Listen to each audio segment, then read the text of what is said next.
তিনি পুইলানো প্রশ্ন কাছাউই মানো তীব্রামতা সরকারও তঙ্গ তাঙ্গি এসডিএম नि थानिबा बरक डेपुटेशन दफाई एसडीएम नि थानी डेपुटेशन जोगमन बागिन मारुओ आसाम मेघालय महाराष्ट्र गुजरात जेभाবে ভারত সরকার নির্দেশ সীমানি পরে শত শত বাংলাদেশি পাকিস্তান মায়ানমার নি যে বরফ ফাইনাই রোগ রুতুগৈ আরনি সরকার রমই দङ চীনরনি সরকার চীনরনি পুলিশ আ ভূমিকা জানহার দङ তীব্রামতা जों মনেকে দ্যাট ইজ নট সাফিসিয়েন্ট এবং অমনো মাননীয় মুখ্যমন্ত্রী থানি जों আপিল খায়ো তাবুবো জরা দংখো অরসিব ভারতবর্ষ যদি সব চাইতে জায়গা চিকন সহ বাংলাদেশি হাবগাঙ্গায় ত্রিপুরা রাজ্য অন্যতম তিনি বাগে তিনি जों एसडीएम नि बिसिंगते ত্রিপুরানি চিফ মিনিস্টার ন দাবি জানাবো তাড়াতাড়ি বাংলাদেশির রম্বই পুশব্যাক লাই এবং হাইক্লাইয়ে সমস্ত এসডিএম নি বিসিংতি जों মুখ্যমন্ত্রী ন প্রধানমন্ত্রী নি দেশনি স্বরাষ্ট্রমন্ত্রী ন जों ডেপুটেশন নাই অনেক বড় চংনাই আরে ডেপুটেশন দিয়ে কি হবে ও ডেপুটেশন নি কাগজ আগামী কিছু দিনের মধ্যে আমরা দেশের প্রধানমন্ত্রী এবং স্বরাষ্ট্রমন্ত্রীর কাছে গিয়ে দেখাবো যে দেখুন আমরা কি চাই ওই দিন দূর নয় সারা ভারতবর্ষ একযোগে বলবে ত্রিপুরা রাজ্যে আমরাও আসছি সমস্ত ইলিগাল মাইগ্রেন্টর খাইনান বাগে পাঞ্জাব থেকে দিল্লি থেকে মহারাষ্ট্র থেকে ভারতবাসীরা ত্রিপুরায় এসে বাংলাদেশে বাংলাদেশীদের পাঠাবে आदि निबंधित जबा काइबो তিনি ইউটিউব নাইখাই পাঞ্জাব নি বড়ক পাঞ্জাব থেকে তারা বলছে आप लोग आगे बढ़ते रहो त्रिपुरा के लोग हम पंजाबी लोग भी आप लोगों के साथ है আপনারা ইউটিউব খুলে দেখুন আসাম থেকে অনেকেই আমাকে লিখেছে যে আমরা আসছি ত্রিপুরায় মহারাষ্ট্র থেকেও বলছে আমরা আসবো ত্রিপুরায় ইলিগালি যারা এসছে ভারতবর্ষের মধ্যে তাদের আমরা এখানে থাকতে দেব টিপ্রাসা আর এখানে ওয়ানসা আদিকাল থেকে আমরা যারা টিপ্রাসা ওয়ানসা ত্রিপুরায় বসবাস করছি আমরা তো 1971 এ 6,09,000 বাংলাদেশ থেকে আগত রিফিউজিদের পাকাপাকি ভাবে ত্রিপুরায় জায়গা দিয়েছি এবং তার আগে যারা এসছেন বাঙালি হতে পারে মুসলিম হতে পারে সমস্ত মানুষকে আমরা ত্রিপুরার নাগরিক হিসেবে আমরা স্বীকৃতি দিয়েছি কিন্তু আমরা বলছি যে ৭১ এর পরে যারা বেআইনিভাবে ত্রিপুরায় ঢুকেছে তাদের বিরুদ্ধে আমরা সব জাতের লোক সর্বধর্মের লোক একসঙ্গে আমরা লড়াই করে ইলিগালদের আমরা পাঠাবো বাংলাদেশে এবং আপনারা ভাববেন না যারা আজকে বাড়ি ঘরে বসে কার কথা বলছিলেন আমাদের এমএলএ বিশ্বজিৎ কলই মহোদয় সাবজুনালে গেছে তারা ডেপুটেশন দেওয়ার জন্য আরে সাবজুনালে আরে ভাই সাবজুনাল তখনই থাকবে যদি ত্রিপুরা রাজ্য তোমার কাছে থাকে নিন খিসলাঙ্গের আনাস জাগাগরিকা আর প্রভাত চৌধুরী তাক ভিলেজ কমিটি নির্বাচন ভেঙে নি হুর হুর বইছে আর ভিলেজ কমিটি যদি নির্বাচনও হয় সিপিএম কে একটা ভিলেজ কমিটি জিতবনি শূন্যের কোঠায় দেব শূন্য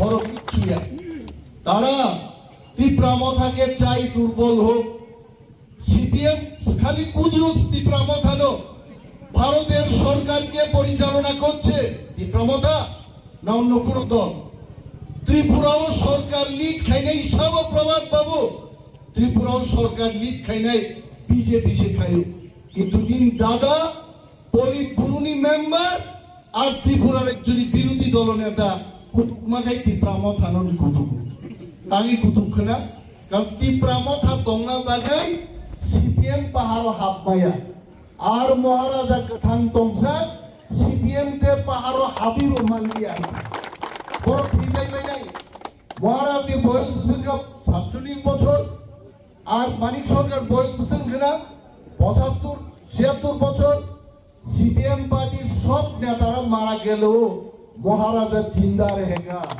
আর মহারাজা যতদিন জিন্দা থাকবে আর এই লাল ঝান্ডা পাহাড়ে আর উঠবে না। এখন তামসা কি বলে হাসপাতাল নাকি তারা করছে। আরে ভাই হাসপাতাল করতে কি লাগবে? টাকা লাগবে তো, ইট কিনতে টাকা লাগবে, সিমেন্ট কিনতে টাকা লাগবে। এই টাকা কে দিছে? সিপিএম এর আমলে টাকা আইছে, কংগ্রেস সরকারের টাকা, ডক্টর মনমোহন সিং এর টাকা, সোনিয়া গান্ধীর টাকা। আর মোদিজি আসার পরে টাকা কে দিয়েছে? দেশের প্রধানমন্ত্রী নরেন্দ্র মোদী টাকা দিছে আর এক বেটা। আর আপনি বিল্ডিং বানায় কয় আমি বিল্ডিং বানাইছি।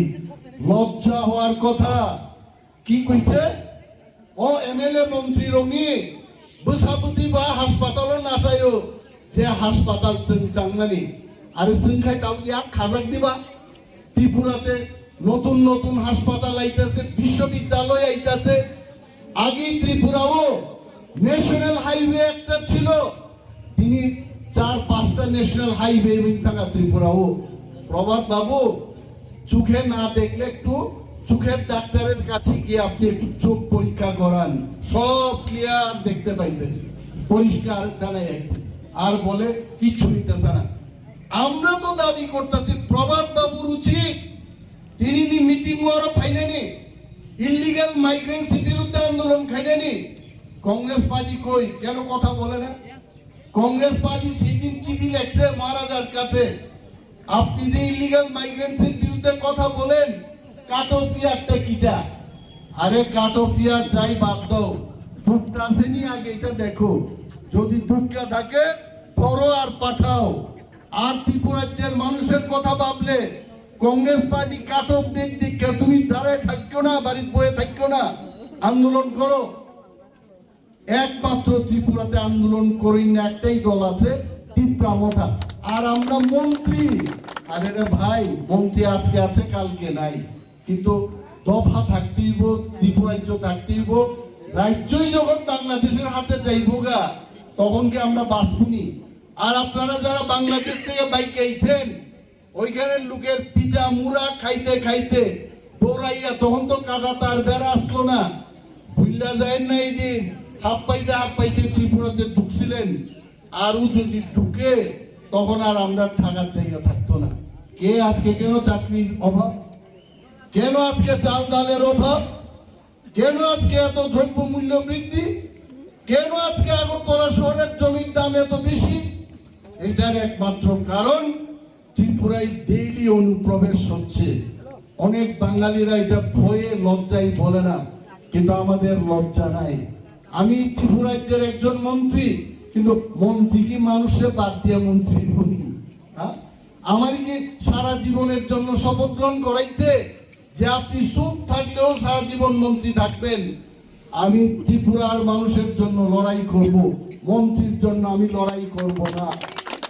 আর যদি ত্রিপুরারে বাঁচাইতে হয়, যারা সত্যিকারের ত্রিপুরারে ভালোবাসে, বাংলাদেশি মাইগ্রেন্ট ইলিগালি যারা ত্রিপুরায় ঢুকছে, মায়ানমার থেকে যারা আইছে, পাকিস্তান থেকে খুব কম থাকবো ত্রিপুরার মধ্যে।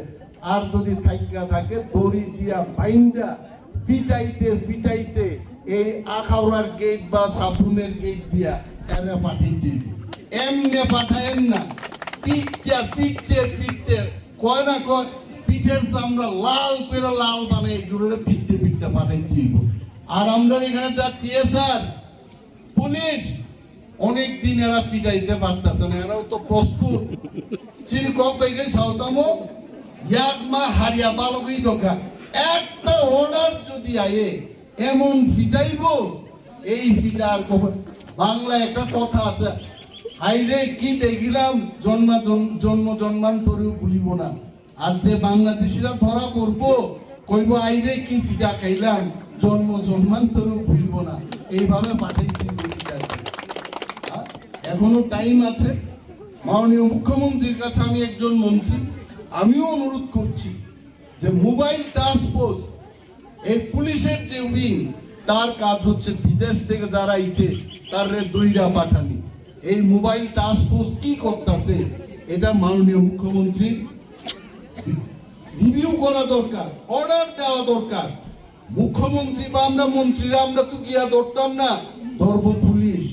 আর আমাদের ত্রিপুরা রাজ্যের পুলিশের ইতিহাস অনেক ভালো, তারা যে কোনো কাজ তাদেরকে দেওয়া হলে তারা সম্পূর্ণভাবে সার্থকতার সাথে সফলতার সাথে তারা এটা পালন করে। তো এত বিশাল একটা ফোর্স আমাদের কাছে থাকার পরেও আমরা যদি ধরতে না পারি, কালকে দেখবেন সবাই আমরা হাতে খালি নিয়ে কেউ সাবরুমে বইব, কেউ শান্তির বাজারে বইব। এটা তো ইন্টারন্যাশনাল করিডোর, ওই মায়ানমার চীন থেকে সব লোক আইব, দুব্বই দিক দিয়া যাইব, আর আমরা ভিক্ষা করতে থাকবো। এখানে কিচ্ছুই তো না। ত্রিপুরা বাঁচানো আপনার আমার সবার কর্তব্য, এই কর্তব্য যেন আমরা পালন করি। এখানে কোনো বাঙালির ব্যাপার না, ত্রিপুরার ব্যাপার না, মগ চাকমার ব্যাপার না, এখানে কোন ধর্মের কোন জাতের কে কালো কে ফর্সা এটার ব্যাপার না। আমরা ত্রিপুরার লোক। আমি অনেক খুশি আজকে আমাদের কয়েকজন ত্রিপুরা ছাড়াও যারা সত্যিকারের ত্রিপুরার লোক, যারা বাংলাদেশ থেকে ইলিগালি আইছে তাদের খেলাইতে চায়, তারও আজকে এখানে দেখলাম। এবং আগামী দিন জাতি পাহাড়ে যারা থাকে ত্রিপুরা সব মিলে আপনারা দেখবেন সারা ভারতবর্ষ গর্জন দিয়ে উঠব যে ত্রিপুরা থেকে কেন করতে পারতেছে না তৈরি বাঙালি। এই দাবি আমরা রাখলাম। এসডিএম সাহেব নিশ্চয়ই উনি বক্তৃতা শুনতেছেন। মুখ্যমন্ত্রীদের দেওয়া মানে এসডিএম এর কোনো কাজ নাই এমন না, সাব ডিভিশনাল ম্যাজিস্ট্রেট। এই সাব ডিভিশনে যা যা বাংলাদেশে আইব আইনের উচিত এসডিপিও সাহেবরে নিয়ে বইয়া, থানার উচিদের নিয়ে বইয়া, আজকে রাত্রি মিটিং কইরা যে যেখানে খবর পাওয়া যায় এদের দইরা, আমি কইলাম সাধারণ ভাবে না, পিটাইতে পিটাইতে ওই গুজরাট থেকে অনেক ফ্লাইট দিয়া নামাইয়া আর দড়ি দিয়া বাইন্দা ফিটাইতে ফিটাইতে আখাউড়া গেট দিয়া পাঠাইতে। আমরা শুনতে চাই এই সাবরুম থেকেও এই ঘটনা হোক, এটাই আমার কথা।